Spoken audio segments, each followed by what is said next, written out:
evening, welcome. This is Hot Edition. We're live from News about this week and also live on Kesmi 107.1 in Tamale, and we're live as well on W93.5 in Wa and beyond. We're also streaming live on Facebook at 3FM 927. Read out to you and to the rest of the world this evening here on Hot Edition. Office of Special Prosecutor agrees to new bail conditions for Paul Adom-Otchere as Ghana Airports Company terminates controversial revenue assurance agreement with Evertex Logistics Limited. DSTV faces August 7 deadline to reduce subscription prices for Ghanaian customers or risk suspension of its broadcasting permit. We've got details for you on this one. Also, Parliament goes on recess after concluding 43 sittings of the second session of the 9th Parliament. Stay with us. We've got details of this plus more on the latest in the world of business and sport over the next 1 hour here on Hot Edition. I am Alfred Ocansey. Let's start off for a summary of the news now. And your name, Haliga, is here. In today's summaries, the Office of the Special Prosecutor has revised bail conditions for Paul Adom-Otchere, the former board chairman of the Ghana Airports Company Limited, after negotiations with his lawyer. The Just-Born group of companies is now serving as surety. Adom-Otchere was detained overnight after his arrest in connection with a corruption-related probe into a contract between GACL and Evertex Logistics. He was initially unable to meet bail terms requiring 2 landed properties in his name. The OSP's director, Sami Dako, denied allegations of a witch hunt, insisting the office is acting within the law. Investigations are currently still ongoing.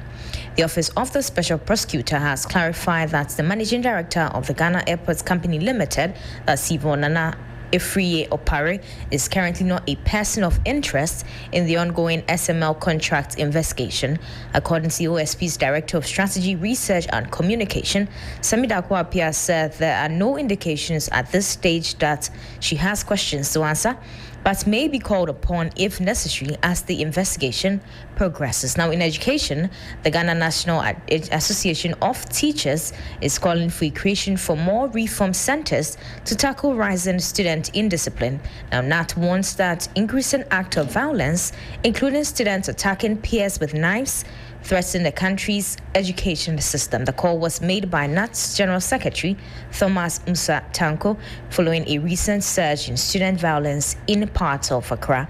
Now, finally, the Communication Minister, Sam Nate George, has claimed that there's no 5G service was rolled out by the Next Gen Infraco company and that the Akufo-Addo administration, despite a high-profile launch in November 2024. Now, speaking at the government's accountability series on August 1, 2025, he described the launch attended by the former president, Nana Dankwa Akufo-Addo, and the then communication minister, Esla Owusu Ekufo, as a smokescreen, stating that 5G services does not currently exist in Ghana. Thank you very much. It's more news on 3news.com. Make some time and visit 3news.com. Let's get into some stories now, as the Office of the Special Prosecutor has agreed to revised bail conditions for Paul Adom-Otchere, the former board chair of the Ghana Airports Company Limited. This follows negotiations between Paul Adom-Otchere's legal team and the OSP after he was granted bail earlier today in connection with an ongoing investigation into alleged corruption-related offences during his tenure as the Ghana Airport Company Limited. The Just-Born group of companies is now serving as surety under the updated terms, which the Special Prosecutor's Office says still align with the objectives of the original bail conditions. The Special Prosecutor says the case may indeed remains under active investigation. Let's now bring you the full statement issued by the Office of the Special Prosecutor. And I'm Haliga, we'll get into the statement right now and get into the details of it, and then also hear exactly what the Director of Strategy, Research and Communications at the Office of Special Prosecutor, that's Sami Dako, who was denied the suggestions of which Han is saying the OSP is adhering strictly to the law. But what does the statement say from the Office of Special Prosecutor on the latest with Paul Adom-Otchere? The statement from the special prosecutor indicates that it has accepted the revised bail conditions proposed by the legal counsel for Mr. Paul Adom-Otchere, the former board chairman of the Ghana Airports Company Limited. Now, the revised terms, which met the objectives of the original bail conditions, have been secured by the Jospon Group of companies acting as sureties. Now, the matter remains under active investigation by the Office of the Special Prosecutor. Now, this is on their social media page, official social media page. That's the Office of the Special Prosecutor, Ghana. Now, let's hear exactly what the TV show host who was detained overnight after his arrest in connection with the ongoing investigation into a suspected corruption-related offense stemming from a revenue assurance contract entered into by the airports company and Avatex Logistics Limited. The update that we do know right now is that the Ghana Airports Company Limited Managing Director Yvonne Nana Efriye-Opare has terminated the controversial revenue assurance contract with Avatex Logistics Limited with no payments made to date. According to documents that we have cited, Avatex Logistics Limited was formally served with a letter of termination on the 28th of July 2025, just some 3 days ago. Now, we have a copy of that statement we'll put on the screen shortly, but the Office of Special Prosecutor is investigating the circumstances under which the contract was awarded to the firm affiliated with Strategic Mobilization Ghana Limited, SML. The former board chair of the Ghana Airports Company Limited, Paul Adom-Otchere, and host of Good Evening Ghana on Metro TV, was arrested to assist in investigations into that particular contract. Though Paul Adom-Otchere was granted bail, he could not meet the bail terms to landed properties of any value in his name as of yesterday. And this morning, the updates that we do have. Now, the Director of Research and Communications at the Special Prosecutor's Office, Samid Akon, who was denied suggestions of witch hunt, says the OSP is adhering strictly to the law. He spoke earlier today on TV3 New Day. You can listen to him. As far as the OSP is concerned, we have come across evidence that directly point to certain actions of Mr. Adom-Otchere as a board chairman that falls in line with the offenses that we are allowed to investigate. And that is what we are investigating. Okay. And I do not want us to draw so much into the details of it because, remember, he has been cautioned, and then Mr. Adom-Otchere will be placed before the court after the legal vacation. Okay. We've seen what the other investigative bodies do. They fix the terms of the bill, and if you don't meet the terms of the bill, they basically keep you. We are approaching the weekend. Is there a possibility that the office is open to reviewing the conditions that you have fixed, or if he does not meet it, you are simply going to take the position like the other investigative bodies to hold him until he meets the condition, or his lawyers take the step and go to court? I think the OSP is a law-abiding institution, and anything that the law allows us to do, we are going to do that. So what it means is that if Mr. Adom-Otchere is not able to meet the bail term, and after 48 hours, I'm sure that it's either he will be placed before the court, because the law says that after 48 hours, the person has to be put before the court so that the court can, if we want to say seek remand, we can do that, or he himself can go to court and then try to vary the bail term. I think this is all within the context of law. But the point I want to make is that the OSP has not trampled on Mr. Adom-Ochere's rights. The OSP is a law enforcement agency that is into corruption and corruption-related matters. Finally, Sammy, beyond Paul Adom-Otchere and the named individuals, is the managing director a person of interest or a suspect in this investigation that is taking place? I do not even understand why the managing director's name is being bandied around by a particular group of people. The board chairman, the former board chairman directly mentioned the name. He says that she's the one who signed the contract. The fact that he mentioned someone's name does not mean that that person may be a subject of investigation. That is he trying to defend himself. We are very professional. Directly whether he's a subject of the investigation. That's why I'm asking you directly. We are doing our job. We know exactly what we are doing. We know the people that there is evidence against, and we know what each of them has done in the course of this investigation, and that is what we are doing. If it means that the MD of the company has to answer, the MD of the company will answer. But it is not up to the suspect to be determining why have you called this, why haven't you called this. Yeah. Are you able to confirm to us whether she's a subject of this investigation? Are you able to tell us that? No, I'm unable to tell you that because. So that's Samid Akon. He is head of research and communication strategy as well at the Office of Special Prosecutor. Let's go on to the telephone now, and we've been joined on the telephone by the counsel for Paul Adom-Otchere, the former board chair of the Ghana Airports Company Limited. Nicholas Adom-Otchere is his lawyer. He's joining us right now. Counsel, good evening. Thank you for joining us. Good evening, Alfred. It's good to have you join us this evening. First off, let's get an update on where is Paul Adom-Otchere now as we speak. A very good evening to your listeners, Alfred. As we speak, I can confirm that Mr. Paul Adom-Otchere has been released on bail. He's met the revised bail conditions, and therefore he's been released and he's gone home. I see. Now, there was some, I asked this because of the conflicting information as we got at some point about a particular location in cantonments that he had to be released to and so on. Can you clarify that for us? What exactly ensued in the OSP's earlier communication, and what we got to know about this cantonments location that came up? Met. The OSP had indicated that they were unable to release him in their offices. No explanation was proffered, and so they requested that Mr. Adom-Otchere's lawyers indicate where they want him to be released. And so the former Attorney General, Honorable Godfred Adami, who was present, indicated that he has no objection to Mr. Adom-Otchere being released at his offices, Dami and Partners, at cantonment. But on their way to the office, they were recalled back to the office of the OSP and informed of some administrative issues that had been sorted out. No specific issues were pointed out.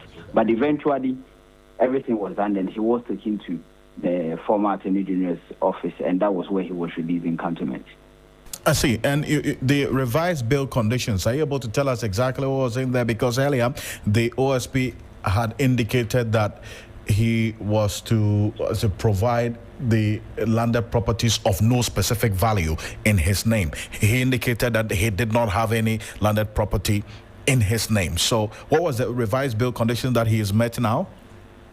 So you will recall that we had maintained that the requirement for him to produce landed properties in his name was unreasonable, and him making bail cannot be linked to property possession, so that if he does not own property, he should be able to go on bail. And so today when we went to the OSP, there were conversations, and as I had indicated in the morning, the OSP varied his position now to require that he produces one surety with any property value. And pursuant to that, we had engaged the OSP whether that surety, given that Mr. Adom-Otchere works with Metro TV, can be a corporate guarantee, and that was accepted. And so one surety was provided, and that was the Just Fund group of companies, and then a property owned by one of the subsidiaries of the Just Fund group of companies was offered to the OSP in satisfaction of the requirements of property. So it will mean that the OSP waived Paul's personal possession requirements and also waived the requirements of a public servant, one of whom must not be less than a principal. I see. And what specific charges are we talking about here, that the OSP has slapped on Paul Adom-Otchere? So I will make the point again that Mr. Paul Adom-Otchere has not been charged. He has been cautioned. The OSP has informed him that he is investigating certain kinds of offenses. And when that investigation concludes and finds him culpable, then he would be charged. And so as of now, Mr. Paul Adom-Otchere has not been charged with any offense. The offenses the OSP indicates it is investigating, however, is first of all corruption and corruption-related offenses, and without an indication of what specific corrupt acts or what specific corruption-related offense is being investigated. And then secondly, suspected breach of procurement rules. And lastly, the use of public office for private gain. Those are the three investigations the OSP indicates is carrying out. I see. And the breach of procurement, did it have anything to do with the said contract entered into by the Ghana Airports Company Limited and the Ivatex Logistics Limited, which we understand has been terminated now? In fact, the entire invitation of Mr. Paul Adom-Otchere to the OSP was based on that. And so that is what all of the offenses that I've mentioned that the OSP claims it is investigating centers around. So in the case of corruption and corruption-related offense, the OSP would be required to demonstrate and prove specifically within that transaction what corrupt acts he alleges was undertaken by Mr. Paul Adom-Otchere or which other ever party. Similarly, he will be required to demonstrate how in that transaction Mr. Paul Adom-Otchere used his public office for personal gain and what that gain specifically was out of that transaction, as well as the breach of procurement rules. So all of these are related to that transaction. I see, but the development we're learning is that, I don't know if you're aware of this, that the managing director, Alfred Ocansey, has actually terminated this revenue assurance contract with Ivatex Logistics Limited with no payments made to date. That's the development. We have seen on the news that publication, and for us that goes to underscore the point that we were making, that it could be that the entire investigation would turn out there was nothing to look into, and that is why the OSP had to be measured in its exercise of granting bail and the conditions it was setting. Other than that, you end up unnecessarily restricting the liberty of individuals without a proportionate consideration. If indeed, as the MD is indicating, the contract has been terminated and then no payment was made at all, then on what basis are we going to allege corrupt and corrupt-related offenses, or that he used that transaction to gain private gain? So these are the issues that we are raising and contending with, that for now, it is still at the investigation stage, and so the OSP ought to be measured in how it carries out its offense. But I must also put on record that in due time, Mr. Adom-Otchere himself would be speaking on these issues for the media to engage him on. Right. And the OSP says all along, right from the get-go on this matter, the office has been acting within the remit of the law, nothing beyond what the law requires it to do. So you say that they should have been measured in their approach. They say whatever they have done right from the onset is legal and it is within their powers to do so. Counsel. Alfred, you see, that has always been the approach by democratic dictators, that they stick to the letter of the law without considerations to the fact that the law grants discretion. And in the exercise of that discretion, the law also provides constraints. So when you look at Article 296, it requires that whenever you have to exercise a discretion, that discretion must be exercised without malice. It must be exercised without any arbitrariness and without any capriciousness. And so tell me how it becomes reasonable that I indicate to you I have no landed property in the jurisdiction, and shortly after that, your requirement for me to post bail is that I provide 2 landed properties registered in my name. And so while you may be within your power in setting the conditions of bail, that condition that is set clearly becomes unreasonable and capricious, because then it cannot by any measure of good faith be said to have been done without malice. And that is why we say that while the OSP has the power to grant bail, its decisions in setting bail conditions must accord with the dictates of Article 296 in the exercise of its discretion. And in this case, we think the OSP fell short by the bail conditions it set. And again, the position of the OSP today clearly goes to affirm this, that if indeed you could have secured the attendance of Mr. Paul Adom-Otchere with just one surety with any landed property from a third party, why could you not have made that decision yesterday and insisted that he provides 2 sureties in his name before he makes bail? So that is why we say that they may be within their power, but the exercise of that discretion, regrettably, we can't say was done in fairness to the Constitution and the dictates of exercise of discretions. Well, so you say he is at home now. Is he supposed to visit the Special Prosecutor's office at any point? So, can you hear me? Hello? Yes, please, Alfred. Yes, I was saying that you're saying he's been released, he's at home now. Is he supposed to visit the Special Prosecutor's office subsequently? Yes, he is required to report to the office once a week and on any other day when they need him for further interrogation or interviews. We'll watch this and see how things play out. Thank you very much for joining us, Councillor. Thank you very much, Alfred. Good evening. And have a good evening too. So let's stay a bit further on this particular matter and the latest development as you're hearing from the lawyer of Paul Adom-Otchere, whom we just spoke to. We had him right now giving us updates of the latest development with respect to the broadcaster and the former board chair of the Ghana Airports Company Limited.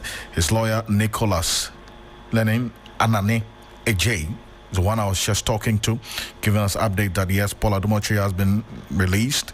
He's at home. He's supposed to also attend to the Office of Special Prosecutor every week. And we understand the Special Prosecutor is investigating Paul Adom-Otchere on 3 issues: suspected breach of procurement laws, using public office for private gain. And this is where this particular contract that has now become public between the Ghana Airports Company Limited and Evertex Logistics Limited, which Paul Adom-Otchere says was signed at his blind side, because he says it was Manasseh Azuri-Awuni who told him that the MD signed the contract on the 4th of December, 3 days before election day, December 7. He didn't know about this as board chair of the Ghana Airports Company Limited. Well, the development with this particular issue is that the managing director, Yvonne Nana Efriye-Opare, has terminated the controversial revenue assurance contract with this company, Evertex Logistics Limited, which is owned by the owner of the Strategic Mobilization Limited, a controversial SML deal as well, which has been a subject of investigation by the Special Prosecutor as well. Now, I've been joined on the telephone by Adom-Otchere, who is a co-chair of the Citizens Movement Against Corruption. He's joining us right now. Mr. Ano, you've been following this case quite closely and getting this update now from the lawyers of Paul Adom-Otchere. How does this get to you?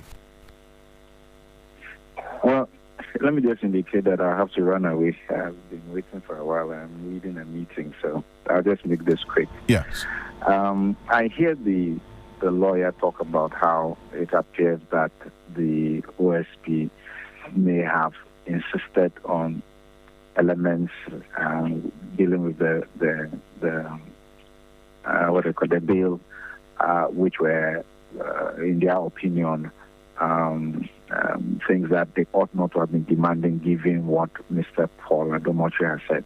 The question on my mind is that why do we assume that the OSP does not have certain information, and, as it were, we're laying a scenario where, when Paul responds, it will, as it were, enable the case that they want to bring against him? So I think that it is too early for them to jump to the conclusion that once Paul has said he has no landed property, the OSP should not have requested that. They probably have some information on which basis they went ahead to do that. And his current posture may further lead to the conclusions they draw in the future. I think that, this is what democracy is about. We have institutions that have mandates. And in this case, there's an investigation. He's somebody who is a person of interest, and they are following the process. I think that we should be willing to respect when our anti-graft or security agencies invite us for any questioning. And let's see how it turns out ultimately. He raises questions about the conduct of the Special Prosecutor. He says, in his view, should have been measured in its approach. Samit Akon, whom we spoke to not long ago, also maintains that the Special Prosecutor acted within the remit of the law, setting up that particular office. Now, is there any real merit and concern in this particular position that they take? Well, that's what I just tried to speak to, that I don't see that it's a question of not being measured. I see it rather a question of the intelligence or the information that the OSP has. If Paul says he has no landed property, and then the OSP says that provide so and so, it may be a way to put on paper that you actually say you don't have landed property. which may be in contradiction to the information they already have on Mr. Paul Adom-Otchere. So I don't see it as the OSP not being measured. I think that he probably is making sure they have on record certain comments. And I think that there's a habit or a trend when persons are invited to these anti-graft and security agencies that we will say is witch hunting, we will say they are not being measured, and so on and so forth. Yet that mandate has been provided to them constitutionally and by law. And so what are we saying? Is there any part of the constitution or the law that says they cannot do this? That old issue of being arbitrary or capricious, how do they know that this was arbitrary and there was no basis to demand the landed property? I think that it's early days. I think that the special prosecutor is doing his task, and let's respect the agencies of state and answer the questions. If ultimately they are set free, then that's good. But if ultimately they provide other evidence to show that they knew what they were doing when they asked these questions, then some of us who are making early commentary may find that we have spoken out of context too early. Zan, I appreciate your time on this, and I thank you so much for stepping out to talk to us. Thank you, sir. Thank you, too. And I'm Zan is the co-chair of the Citizens Movement Against Corruption there. Now, the Ministry of Communications and Digital Innovation has given the DSTV up to August 7, 2025 to reduce subscription charges for customers or risk having its broadcasting permit suspended. Now, speaking during the government accountability series at the Jubilee House, Sector Minister Adom-Otchere revealed that his request for multi-choice operators of DSTV to reduce their prices in line with the improved economic indicators fell on deaf ears. Now, he says instead of DSTV rather responding to the concerns of Ghanaians, they rather wrote back to justify why the prices cannot be reduced as he had requested. So this is what Adom-Otchere said about this matter, which has generated a lot of conversation on social media. Simply a policy direction. Whom am I to issue threats? I'm merely a policy maker. And so the policy position of the government is clear. I'm just going to run through a portion of my letter to DSTV. In that letter, I compared Ghana, Nigeria, Liberia, and Ghana has a bigger population than Liberia, Angola, Botswana, that Ghana is bigger than as well, Eswatini, clearly Ghana is way bigger than Eswatini, and South Africa.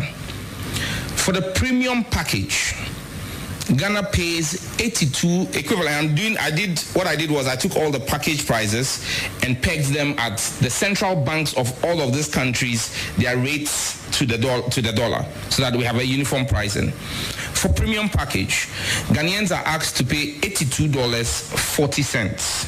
Nigerians are paying $29. Liberia is paying $61. Angola is paying $33. Botswana, $61. Eswatini, $52. South Africa, $51. Clearly, Ghana is way so high. There is no justification. It's the same content, the same old movies. And let's just be clear. The same multi-choice in June last year did a $30 price reduction in Liberia. Liberia's prices were similar to Ghana. They slashed the premium price by $30, slashed all the lower bundles by $17. What is good for Liberians and Nigerians is good for Ghanaians. I am not threatening multi-choice and I'm not hounding them out. We're simply protecting the Ghanaian people. I have made a request for 30%. What I consider a proactive step will not be you writing to me and tell me that the prudent management of the economy by the Mahama administration that has led to upgrades in our credit rating by Standards and Poor's, Fitch, you tell me that is a fluke. And so in my letter to MultiChoice, I asked them since when they began rating economies. Because for them to tell me that the improvement, the over 30% appreciation of the Ghanaian cedi is unsustainable and cannot be projected against, I want to know what expertise they have in determining the future of the Ghanaian economy. We are simply acting as regulators. We will not give a license to a foreign entity to come and fleece Ghanaians. You want to work here in Ghana, you will work in the interest of the Ghanaian people. I gave them 21 days, they responded. I've given them another 7 days. By 7th of August, the NCA would suspend their broadcasting license if they don't come back to us with a reduction in price for the Ghanaian people.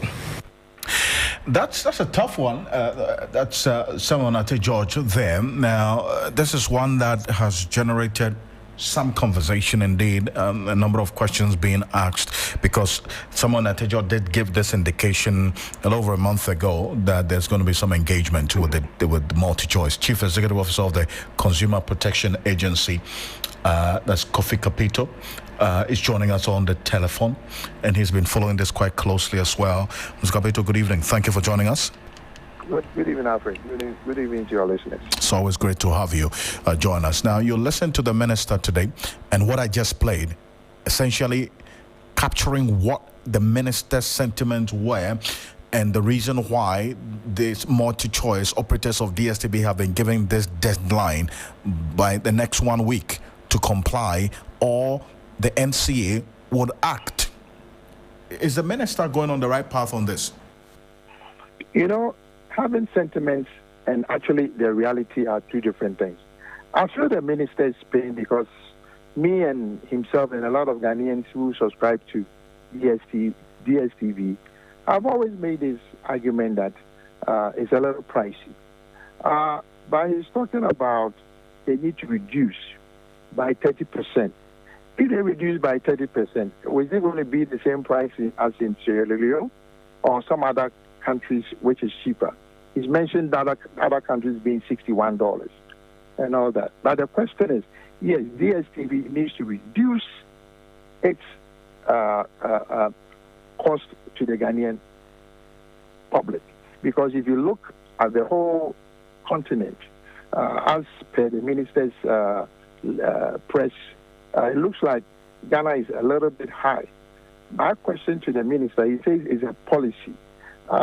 When you do a policy and you do a policy that starts with a figure or some amount that is agreed on, you need to do another policy to see how you can change it. Yes, DSTV, I've engaged them several times. They are also claiming that there's too many taxes that they pay in Ghana, because I went to them and said, listen, can we see how we can reduce, and they said, okay, government needs to reduce some of these taxes that we can pass it on to the consumer as a savings.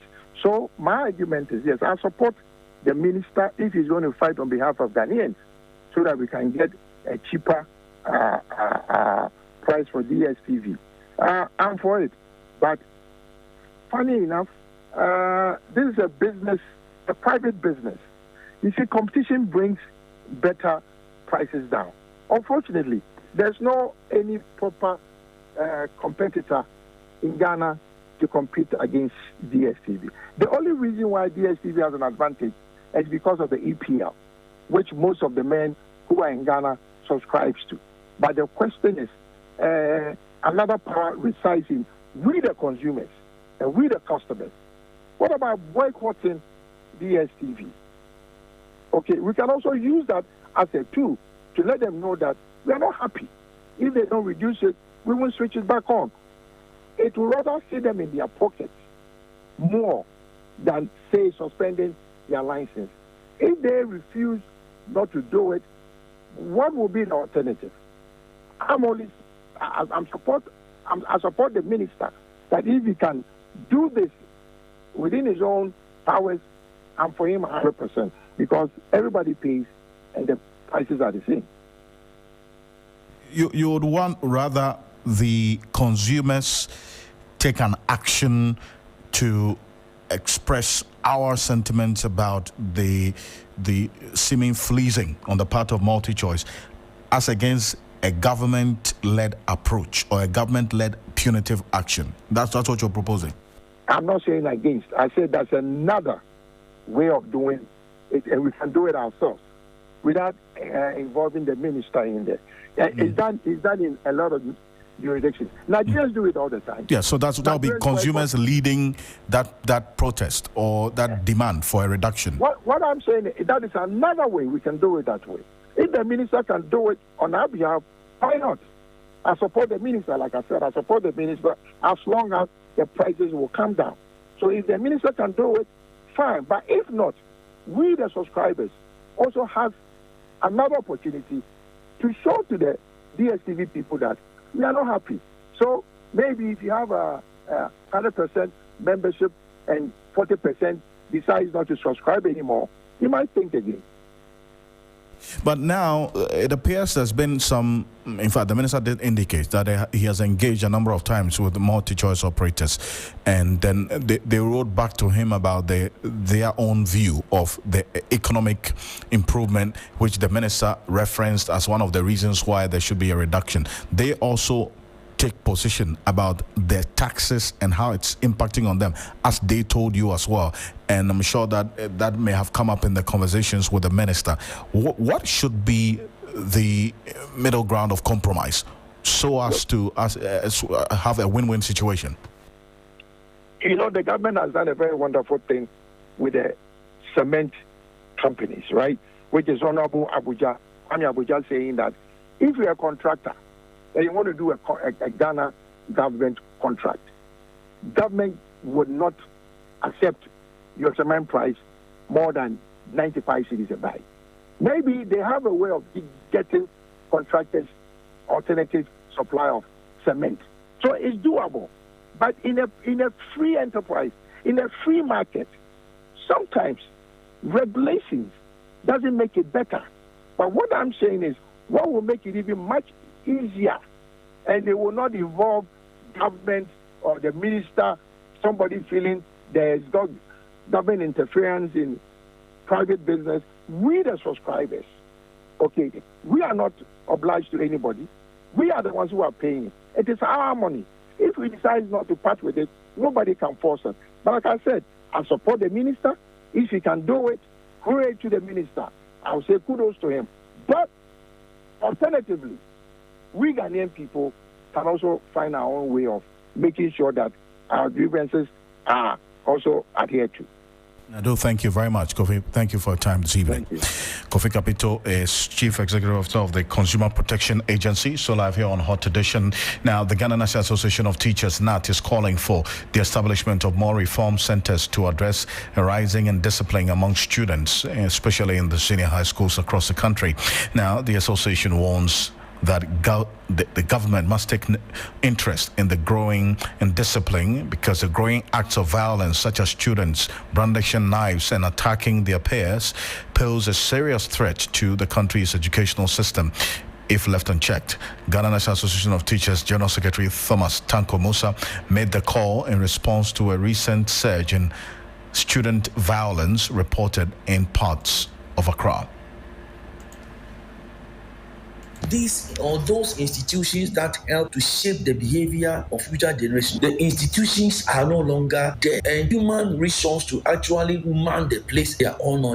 So that is the problem today. When a child has a problem today, some of the children, they don't know the person to talk to. There are children in their own homes, they cannot talk to their father, they cannot talk to their mother. Before even their parents will hear the words had happened. So for me, the institutions that were established years back to help the children reform, aside empowering the teachers, where the teachers can take drastic measures against students, we also need to look at these homes where children who are very stubborn, like we are talking about students pulling out knives and all that. We take them there, go and help them reform. When they come back, they will change, because we can't kill them. They are our children. We need more reform centers. Yes, like I'm telling you, those days we have them, we call them Akoraboni school. Akoraboni, they take you there, and by the time you come back, you know that yes, something good had entered into you. And so today we don't have those institutions again. They are all white elephants. Aside that particular one, like I'm telling you, the teachers today, they look somehow handicapped. Because if you don't take time, they pay, even though the minister has said it, we are asking to let those things be documented, so that it will not be like a child misbehaves, and then the teacher, let's say the headmaster or the headmistress will say, please, you are sacked from the school. The next day, you will see the parent all over. The media will take it up Where do you want the child to go? Where do you want the child to go? Then the headmaster or the headmistress will become a scapegoat. Yeah.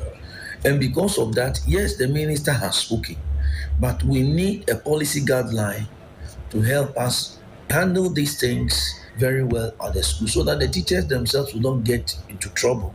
Otherwise, I will tell you that, look, we are not in good times. And the kind of things that the children are dealing with, As Thomas Musa Tanko there. Let's go to Parliament now, where Parliament has adjourned indefinitely for recess after 43 intense sittings spanning a 10-week period.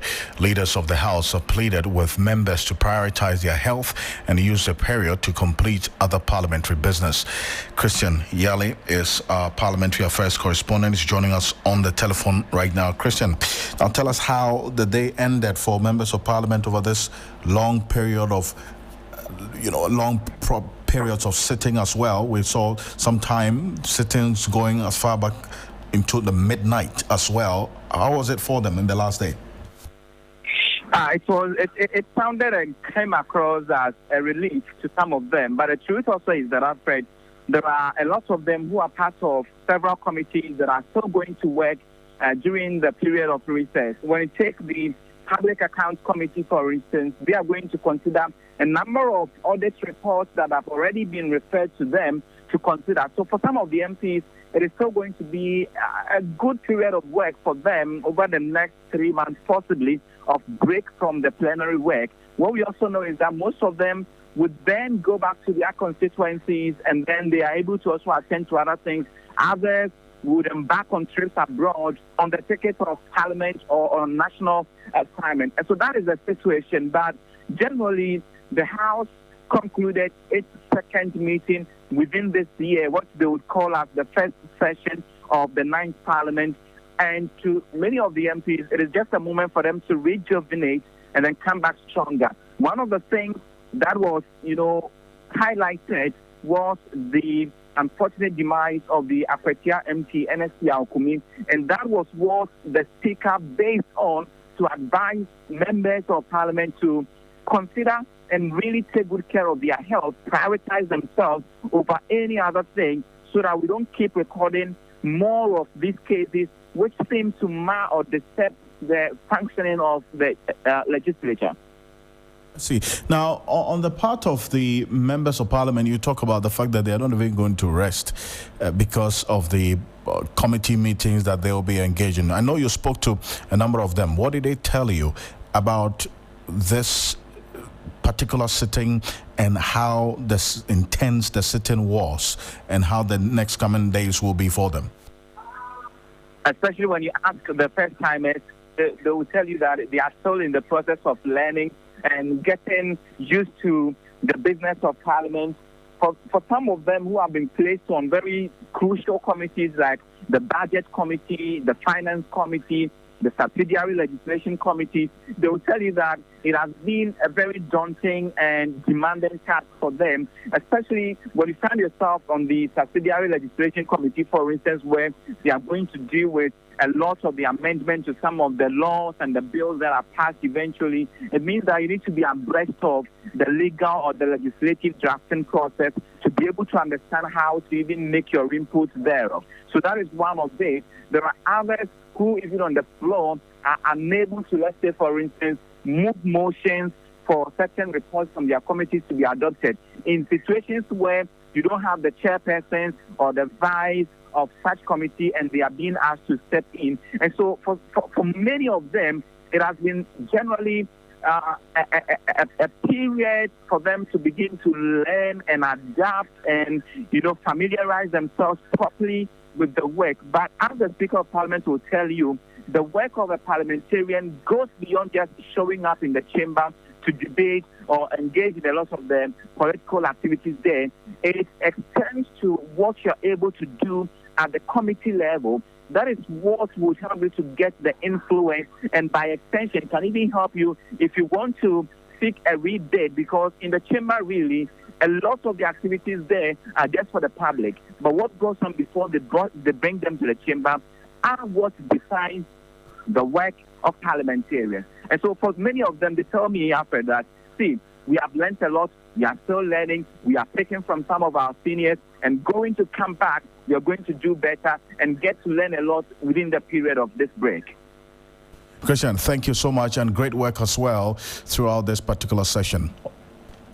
Christian Yali, as always, he's the Parliamentary Affairs correspondent there. The National Security Coordinator, Abdul-Razak Osman, has urged traditional leaders to prioritize dialogue over violence in resolving the protracted Boko conflict and other chieftaincy-related disputes. Speaking at a meeting with the National House of Chiefs in Kumasi, Abdul-Razak Osman expressed deep concern over the rising number of chieftaincy and ethnic conflicts across the country. He highlighted the devastating toll those disputes take on national resources, human lives and livelihoods, emphasizing the urgent need for peaceful resolution mechanisms. As far as the OSP is concerned,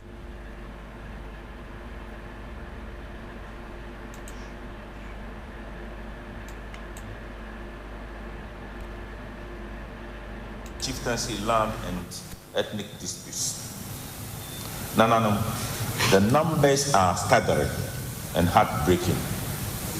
Reported cases are well over 503 chieftaincy, ethnic and land-related disputes nationwide, with 130 of them posing existential threat to community security and, for that matter, national security, not forgetting the weight they put on the public purse.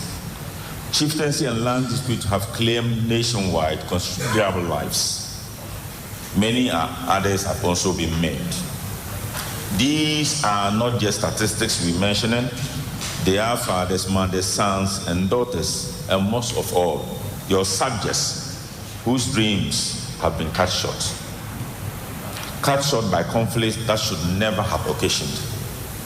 Nanano, permit me to cite some examples and add credence to what I'm trying to say. The current conflict of national concern is that of Boko. Boko, once a thriving commercial hub, has become a theater of violence synonymous with tragedy, forcing the hands of national security apparatus to impose curfew just to preserve lives. Again, we have the issue of Nkwanta, blessed with natural beauty, now more several deaths and destruction of property. To have our children drawn into these conflicts is unacceptable.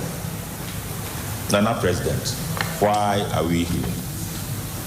We are here today because we know that behind every dispute over a stew or a skin and every conflict over land lies a deeper customary and traditional cause, such as the erosion of traditional mechanisms that once made such violence unthinkable. When the authority of traditional leaders is undermined, when customary laws are ignored and succession pathways are not adhered to, what happens is chaos, and that is what we are witnessing today. As a law enforcing officer and a student of the law, I well appreciate perfectly that the legal regimes are clear. As a National Security Coordinator, there is live here on Hot Edition. We're back shortly with the business news. Bismarck Awusa is standing by after this quick break.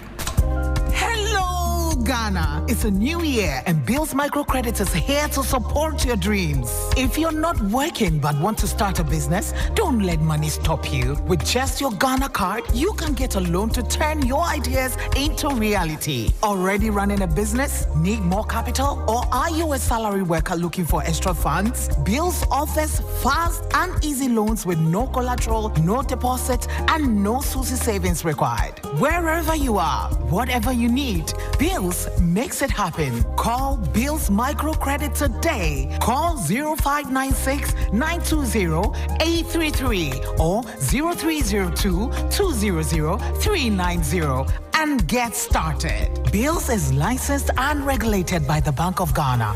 Bills, financing your needs. Terms and conditions apply.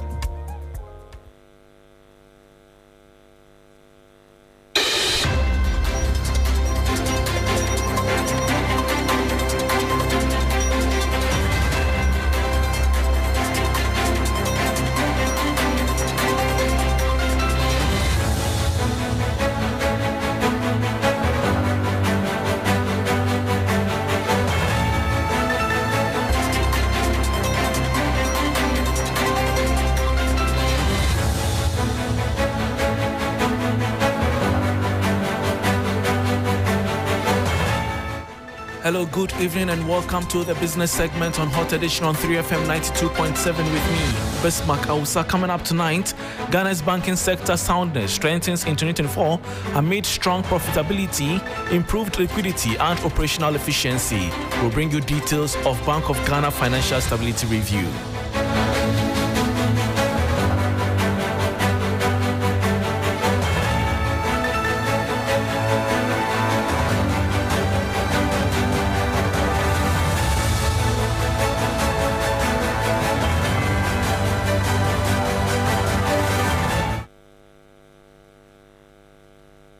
Thanks for your company. Now to the very first story. Ghana's banking industry recorded significant improvements in soundness and resilience in 2024, driven by strong profitability, high capital levels, improved liquidity conditions, and enhanced cost efficiency.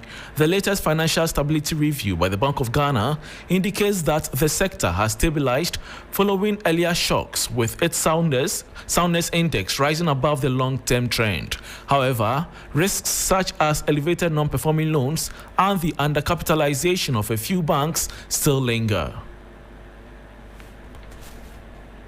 The overall health of Ghana's banking sector showed marked improvement in 2024, according to the Bank of Ghana's latest financial stability review. The report noted that the banking sector soundness index ended the year above its long-term trend, signaling improved industry resilience. The central bank attributes the positive outlook to regulatory relief measures under the domestic debt exchange program, stronger earnings, and better operational efficiency. Liquidity also improved across the sector. Broad liquid assets to total assets rose to 66.9% in December 2024 from 65.7% the year before. Similarly, liquid assets to short-term liabilities increased slightly to 80.1%. In terms of cost management, the sector showed gains in efficiency. The cost-to-income ratio fell to 79.1% in 2024, down from 80.1% the previous year and significantly lower than the 120.8% recorded in 2022 during the DDEP impact period.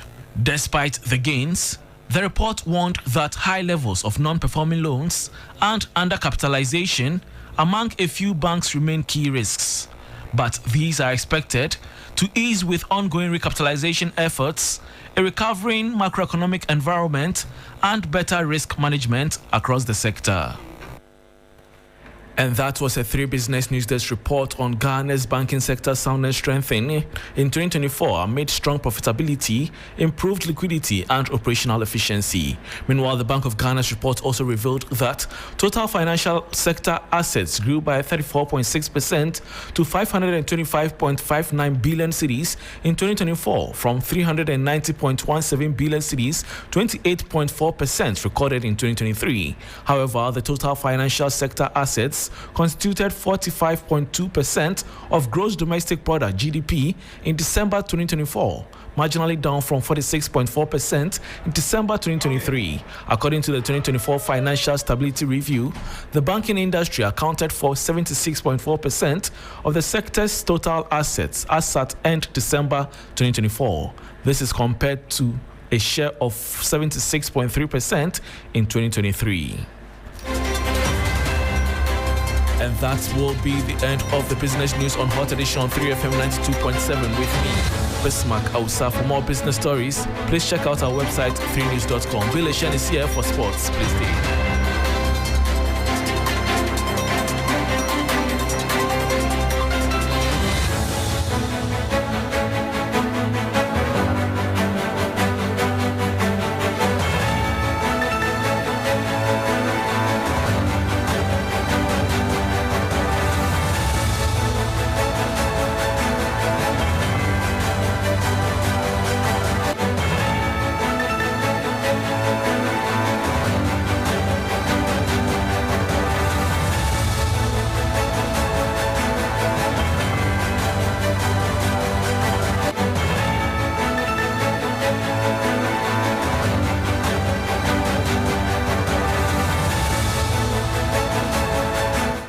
Hello there, good evening and welcome to the sports segment here on the 3FM Hot Edition. My name is Bill Ishen. Now, former Black Stars player and coach Charles Kwabla Nakono has been named the new head coach of Kenyan Giants Gor Mahia FC. The 52-year-old signed a 2-year deal to become the coach of the club and will be supported by a Ghanaian technical team. Akono will be assisted by Bismarck Kobi-Mensah and Ben O, named the goalkeeper's trainer. My colleague Mutala Yakubu has more. Yes, Siki Akono, former Black Stars captain, former Black Stars coach, has now joined Gor Mahia in Kenya. Big move for him. Not just him, Kobi-Mensah as well, former head coach of Great Olympics, went to Bechemi United. Sika Akono has been home for some time. For the past 4 years, he's not been active in coaching. His last job was at the Black Star level, even though he has experience with Asante Kotoko and Hartlepool. This is a different field altogether for him. The first time he's coaching outside the country, it's not going to be an easy job for him, especially considering how competitive the Kenyan league is and how Gor Mahia are striving to win the Kenyan Premier League. But with the help of Kobi-Mensah, you're sure that he's getting a good tactical brain that will assist him to get the job done. So what we can see is we'll monitor how things go there, but he will need to refresh his memory as far as the new or modern coaching is concerned, because he's moving to a different level altogether. That was my colleague Mutala Yakubu. Let's still stay on the local front, because after inspecting the Baba Sports Stadium on Thursday, Director General of the National Sports Authority, Adom-Otchere, says government is eyeing a complete revamp of the stadium after the Black Stars 2026 World Cup qualifiers in September. The issue obviously is long term. We've been doing short term, back and forth. Long term, what can be done to ensure that not just that portion of the stadium, but the entire stadium is brought up to scratch. And for now, the idea is to have a comprehensive revamp after the qualifiers. However, if anything changes between now and then, it will definitely be communicated to all of us. That was the Director General of the National Sports Authority, Adom-Otchere. Let's still stay on. Let's move on to the European front, because Tottenham manager Thomas Frank was full of praise for Mohamed Kudus after the Ghanaians' display in Tottenham's 1-0 North Derby win against Arsenal in pre-season. Now, Kudus lasted for an hour before he was substituted. I think he was really good today.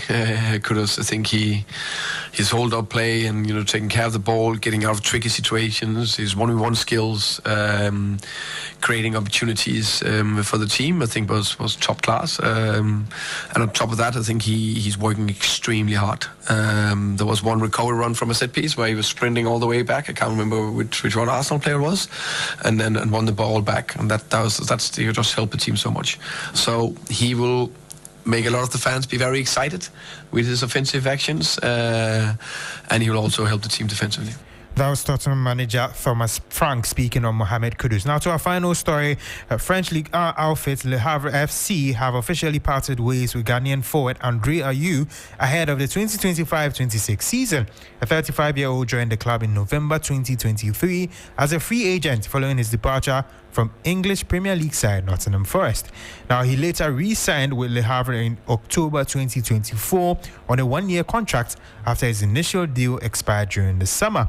During his time with the club, Ayew played a pivotal role in helping Le Havre avoid relegation, contributing 9 goals in 49 appearances across all competitions. Bringing an end to the sports segment here on the 3FM Hot Edition, and that's how we close the 3FM Hot Edition for the week. Of course, we'll be back next week, Monday, with yet another edition with Alfred and the rest of the team. Until then, have a great